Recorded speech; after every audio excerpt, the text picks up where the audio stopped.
Primo Levi, é isto um homem? 8. Aquém do bem e do mal.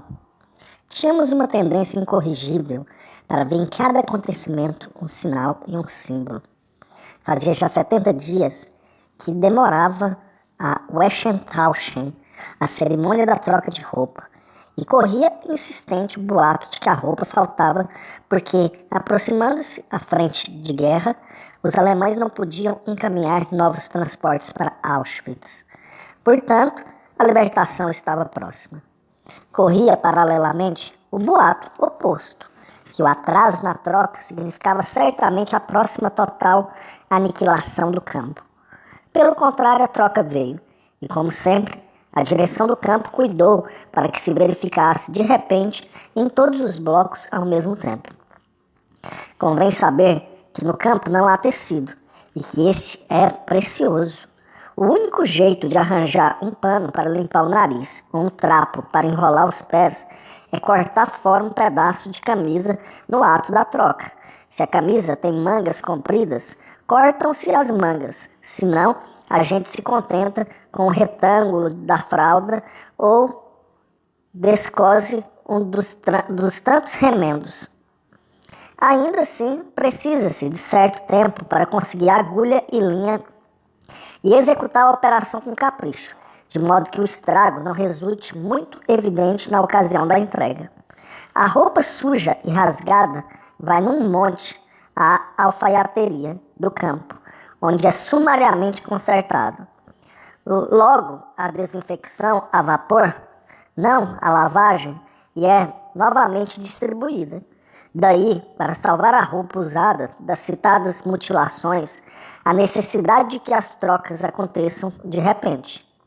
Mas, como sempre, não se pôde evitar que algum olhar esperto penetrasse sob a lona do carro que saía da desinfecção, de modo que, em questão de minutos, o campo soube da iminência da Wäschentauschen. E de mais a mais, que desta vez tratava-se de camisas novas, provenientes de um transporte de húngaros chegado 3 dias antes. A notícia teve imediata repercussão.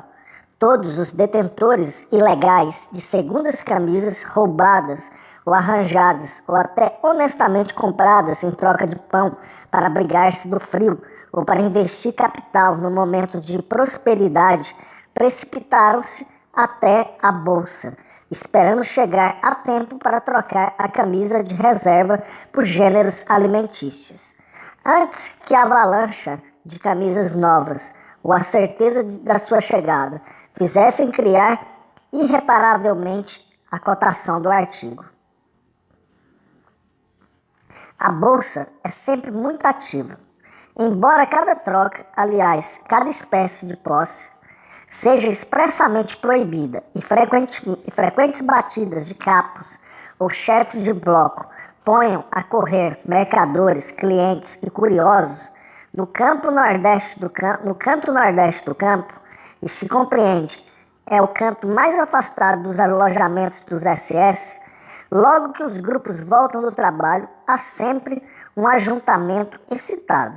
No verão, ao ar livre. No inverno, num dos lavatórios. Vagam aqui as dezenas de lábios entreabertos e olhos alucinados, os desesperados de fome, que um instinto falaz leva onde as mercadorias expostas tornam mais aguda a mordida do estômago e mais ativa a salivação. Estão munidos, no melhor dos casos, da miserável meia ração de pão que, com esforço doloroso, pouparam desde a manhã, na absurda esperança de que apareça a pechincha de uma troca vantajosa com algum ingênuo que não esteja a par das cotações do dia. Alguns deles, com paciência feroz, compram por essa meia ração 1 litro de sopa e logo, distanciando-se dos demais, dela pescam os poucos pedaços de batata do fundo.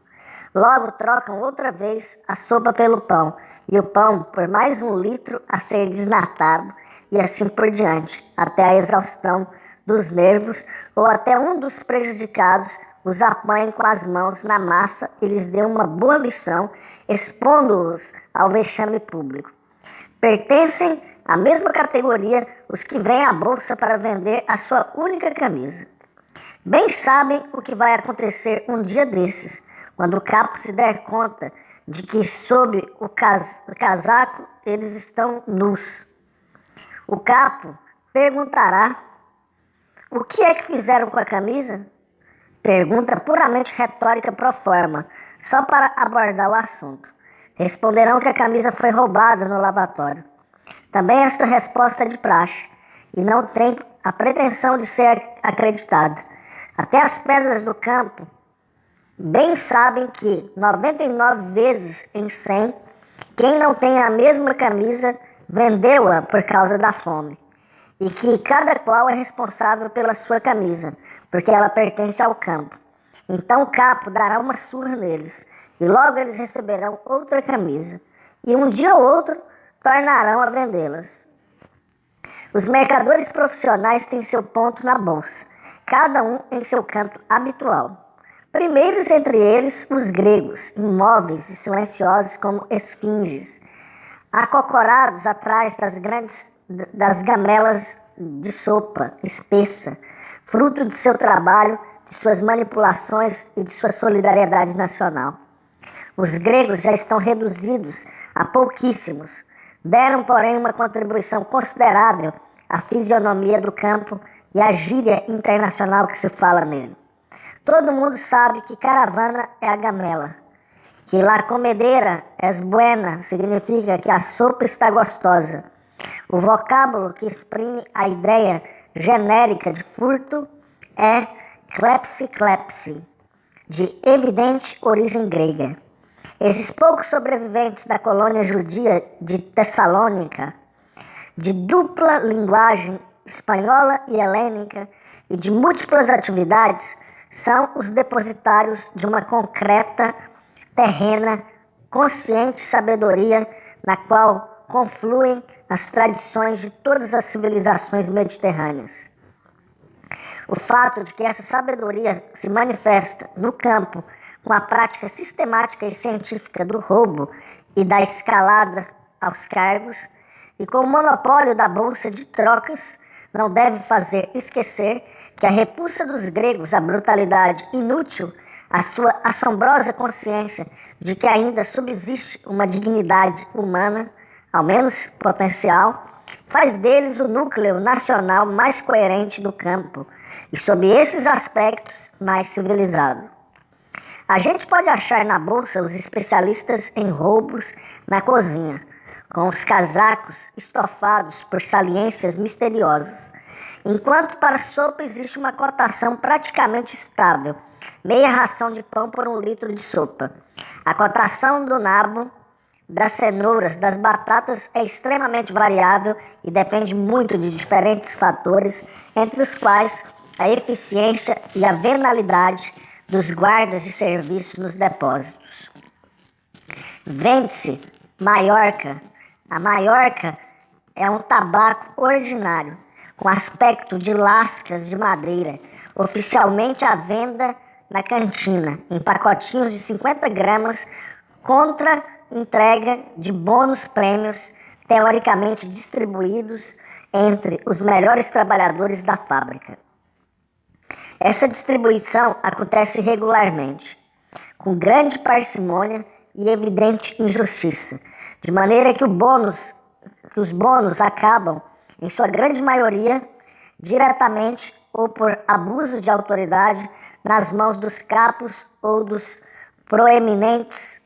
Circulam, porém, no mercado do campo, funcionando como moeda, e seu valor é variável, estritamente ligado às leis da economia clássica. Houve períodos nos quais, pelos bônus prêmios, pagava-se uma ração de pão, logo 1 1/4, até 1 1/3. Um dia foi cotado a 1,5 rações. De repente, parou o abastecimento do Maiorca, a cantina, e privada de sua cobertura, a moeda despencou até 1/4 da ração. Houve depois uma fase de alta, devida a um motivo singular: a troca de guarnição do Frauenblock, Bloco das Mulheres, com a chegada de um contingente de robustas moças polonesas. O bônus prêmio vale para uma entrada no Frauenblock só para criminosos e políticos, não para os judeus, os quais, porém, não sofrem com essa limitação.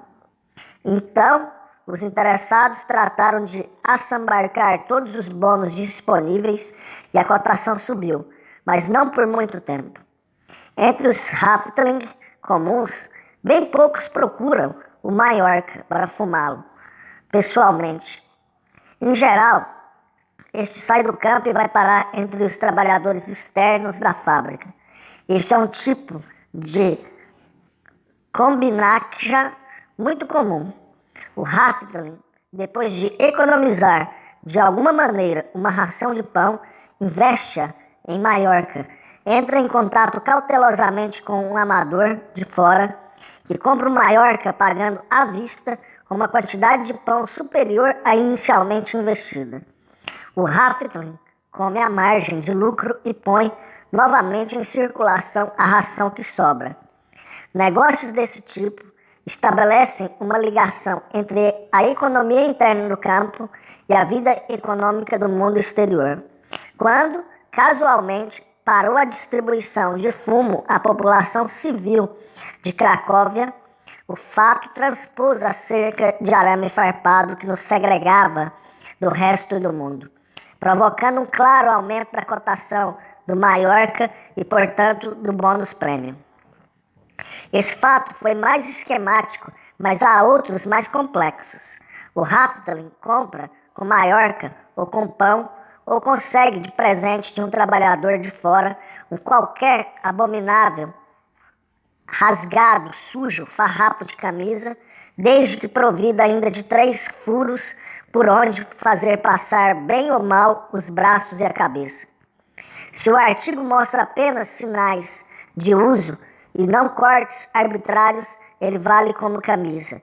No ato da Wassertauschen, da troca de roupas, e dá direito à troca.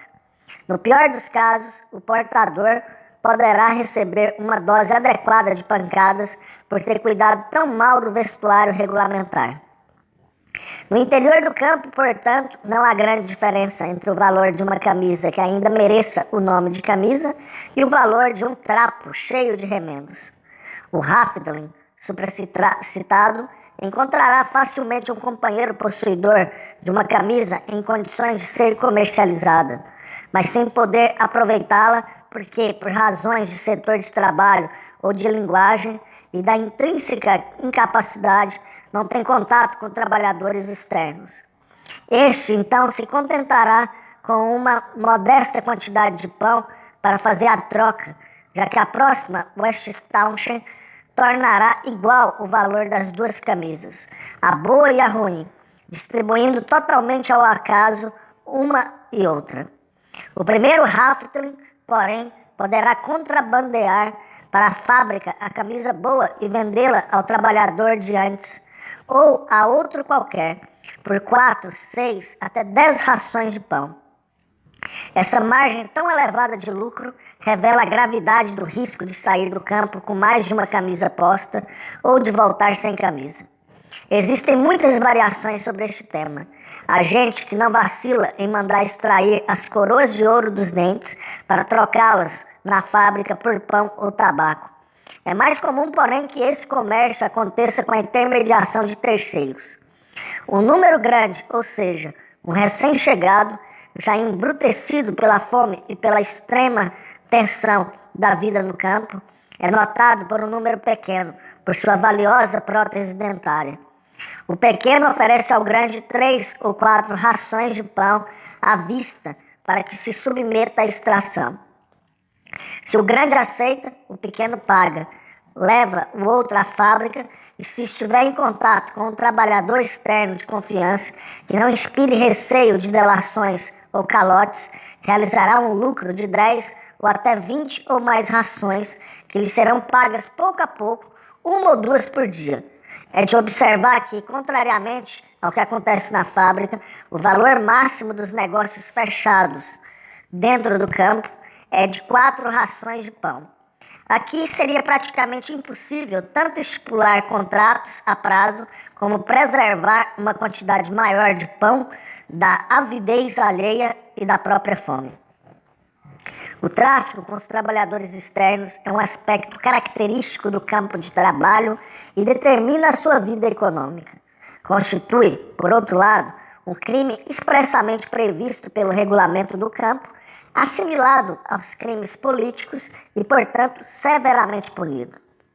O Hafetling, réu convicto de Handel mit Swindstein, comércio com civis, se não tiver bons pistolões, acaba em Gleiwitz 3, em Janina, em Heidebrecht, nas minas de carvão, o que significa morte por esgotamento dentro de poucas semanas. E mais, o trabalhador externo, seu cúmplice, pode ser denunciado à competente autoridade alemã e condenado a passar no Vernichtungslager, campo de extermínio, em condições análogas às nossas, um período variável, pelo que sei, entre 15 dias e 8 meses. Os operários sujeitos a essa espécie de punição são despidos na chegada, como nós, mas suas roupas e objetos são guardados num depósito especial. Não são tatuados, não são raspados de modo que se diferenciam facilmente de nós, mas durante toda a duração da pena são submetidos ao nosso trabalho e à nossa disciplina, com exceção, obviamente, das seleções. Trabalham em comandos especiais, não têm contato algum com os Haftlings comuns. O campo para eles é apenas uma punição. Portanto, se não morrerem por esgotamento ou doença, terão boas chances de retornar ao mundo dos homens. Se pudessem comunicar-se conosco, isso representaria uma brecha no muro que nos torna mortos para o mundo e uma fresta no mistério que reina entre os homens livres quanto às nossas condições. Para nós, o campo não é uma punição. Para nós, não está previsto um prazo. O campo é apenas o gênero de existência que nos foi atribuído, sem limites de tempo, dentro da estrutura social alemã. Uma seção do nosso campo está destinada justamente aos trabalhadores externos de todas as nacionalidades, que ali devem permanecer durante um tempo mais ou menos longo para espiar suas ligações ilícitas com os Haftling. Essa seção está separada do resto do campo por uma cerca de arame farpado. Chama-se Lager, campo e seus hóspedes chamam-se Haftling. É a letra inicial de Erziehung, educação. Todos os tráficos, até agora mencionados, baseiam-se no contrabando de materiais pertencentes ao campo. Por isso, os SS são tão rigorosos ao reprimi-los. Até o ouro dos nossos dentes é propriedade deles, porque arrancando dos maxilares dos vivos ou dos mortos, cedo ou tarde acabará nas suas mãos. É natural, portanto, que se empenhe para que o ouro não saia do campo. Contra o roubo em si, porém, a direção do campo não tem preconceito algum. Prova o critério de ampla conivência dos SS com o contrabando inverso. Aqui a questão, em geral, é mais simples. Trata de roubar ou receptar algum dos variados utensílios, materiais, produtos, etc., com os quais lidamos diariamente na fábrica por motivos de trabalho, introduzi-lo no campo à noite, achar o interessado e fazer a troca por pão ou sopa. Esse tráfico é muito ativo. Quanto a certos artigos, ainda que necessários à vida no campo, o roubo na fábrica é o único meio regular de abastecimento. Casos típicos, os das vassouras, da tinta, do fio elétrico, da graxa para sapatos. Por exemplo, como já dissemos, o regulamento do campo prescreve que cada manhã os sapatos sejam engraxados e lustrados, e todos os chefes de bloco são responsáveis perante os SS pelo cumprimento dessa norma por parte de seus homens. Seria de imaginar, portanto, que cada bloco recebesse um fornecimento periódico de graxa para sapatos, mas não. O mecanismo é outro. Convém uma premissa, Cada bloco recebe a sua sopa à noite, numa quantidade um tanto superior à soma das rações necessárias. O que sobra é repartido, conforme arbítrio do chefe do bloco. Parte entre seus amigos e protegidos, parte aos varredores, aos guardas noturnos, aos controladores de piolhos e aos demais funcionários e proeminentes do bloco. O que ainda sobra, e o chefe do bloco dá sempre um jeito para que sobre, serve justamente para as compras. Agora tudo está claro. Os Halfling que na fábrica encontram a maneira de encher a gamela com graxa ou óleo, ou o que for, qualquer substância escura e untuosa pode servir, chegando à noite ao campo, passam por todos os blocos até encontrarem um chefe que está sem graxa ou que pretende aumentar seu estoque. Aliás, em geral, cada bloco tem seu fornecedor habitual com o qual foi acertada uma remuneração diária, desde que ele forneça a graxa cada vez que a reserva vai acabando. Cada noite, nas portas do Tigershalm, esperam pacientemente os grupinhos dos fornecedores, de pé, durante horas, debaixo da chuva ou da neve. Discutem animadamente, em voz baixa, quantas variações dos preços e ao valor dos bônus prêmios. De vez em quando, um deles se afasta para uma rápida visita à bolsa e volta com as últimas notícias. Além dos artigos já mencionados, há outros inumeráveis que podem ser encontrados na fábrica e resultar úteis no bloco ou de agrado do chefe, ou de interesse dos proeminentes. Lâmpadas, escovas, sabão comum ou de barbear, limas, alicates, sacos, pregos, vende-se o álcool metílico, bom para fazer beberagens, e a gasolina, que serve para rústicos lampiões, prodígios da indústria secreta dos artesãos do campo. Nesta rede complicada de roubos e contra-roubos, alimentados pela surda hostilidade entre os comandos SS e as autoridades civis da fábrica, uma função importantíssima é exercida pela enfermaria KB. O KB é o ponto de menor resistência, a saída por onde mais facilmente podem ser desobedecidos os regulamentos e burlada a vigilância dos chefes. Todos sabem que são os próprios enfermeiros que jogam de novo no mercado, a baixo preço, as roupas e os sapatos dos mortos e dos selecionados que partem nus para Birkenau. São os enfermeiros e os médicos que contrabandeiam para a fábrica as sulfamidas de seu estoque, vendendo-as aos trabalhadores externos em troca de alimentos. Os enfermeiros ganham bem com o tráfico de colheres. O campo não fornece colher aos recém-chegados, embora não haja outro modo de tomar a sopa, quase líquida. As colheres são feitas na fábrica, às escondidas e nos intervalos livres, pelos Halfling, que trabalham como especializados em comandos de ferreiros e chapeadores.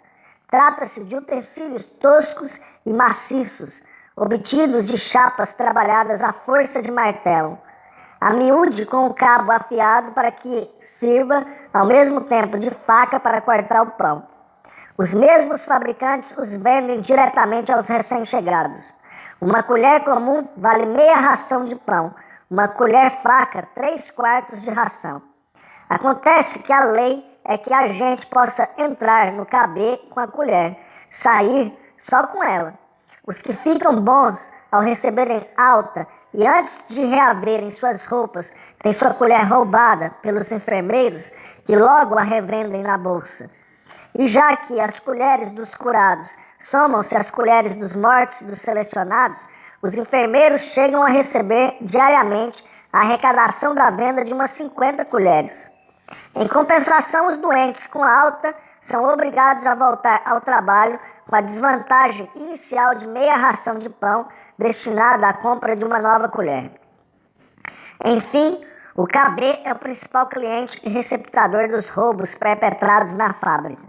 Na sopa destinada ao KB, não menos de 20 litros são separados diariamente como fundo destinado à compra de uma porção de objetos. Há quem roube tubinhos de borracha utilizados no KB para clisteres e sondas gástricas. Quem ofereça lápis e tintas de cor requeridos para a complexa contabilidade da administração do KB. E termômetros, vidros, reagentes químicos que saem dos depósitos da fábrica, dos bolsos dos Raftling e são aproveitados na enfermaria como material sanitário. Eu não desejaria pecar por falta de modéstia, mas foi ideia nossa, do Alberto e minha, a de roubar os rolos de papel milimetrado dos termógrafos do setor de secagem e de oferecê-los ao médico-chefe do KB com a sugestão de usá-los para os gráficos das pulsações e da temperatura. Em conclusão, o roubo na fábrica, punido pelas autoridades civis, é autorizado e incentivado pelos SS. O roubo no campo, severamente reprimido pelos SS, é considerado pelos civis como operação normal de troca. O roubo entre Raftling, em geral, é punido, mas a punição toca com a igual gravidade tanto ao ladrão como à vítima. Desejaríamos, agora, convidar o leitor a meditar sobre o significado que podiam ter para nós, dentro do campo, as velhas palavras bem e mal, certo e errado. Que cada qual julgue, na base do quadro que retratamos e dos exemplos que relatamos, o quanto de nosso mundo moral comum poderia subsistir aquém dos arames farpados.